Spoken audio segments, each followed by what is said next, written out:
চোৰৰ লক্ষ্য এবাৰ মোবাইল ফোন টাৱাৰত। ধূপধাৰাৰ চেলাবুৰীত চোৰে টাৰ্গেট কৰি ল'লে মোবাইল ফোন টাৱাৰত। হয়, চেলাবুৰীস্থিত এয়াৰটেল টাৱাৰত চোৰে চাফাই অভিযান চলাই টাৱাৰৰ সামগ্ৰী চুৰি কৰি নিয়ে।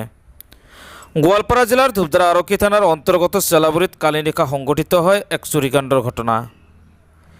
নিশাৰ ভাগত এয়াৰটেল টাৱাৰত চোৰে চলালে চাফাই অভিযান। চোৰে টাৱাৰৰ ওপৰৰ পৰা দুটাকৈ মেচিন চুৰি কৰি লৈ যায়। চোৰে চুৰি কৰি লৈ যোৱা সমগ্ৰ ঘটনা পুৱাহে পোহৰলৈ আহে আৰু ইয়াৰ পিছতে খবৰ দিয়া হয় ধূপধাৰা আৰক্ষীক। ধূপধাৰা আৰক্ষী ঘটনাস্থলীত উপস্থিত হৈ আৰম্ভ কৰিছে তদন্ত। উল্লেখ্য যে টাৱাৰৰ সামগ্ৰী চুৰি কৰাৰ দুদিন পূৰ্বে চেলাবুৰীৰ আসাম টক্সৰ সাংবাদিকৰ ঘৰত কোনো দুৰ্বৃত্তই প্ৰৱেশ কৰি কাটি লৈ যায় বিদ্যুতৰ তাঁৰ। ইতিমধ্যে এয়াৰটেল কৰ্তৃপক্ষই ঘটনাস্থলীত উপস্থিত হৈ চুৰিৰ ঘটনাৰ বুজ লয়। এই সমগ্ৰ চুৰিকাণ্ডৰ ঘটনাই এতিয়া অঞ্চলটোত চাঞ্চল্যৰ বিৰাজ কৰিছে।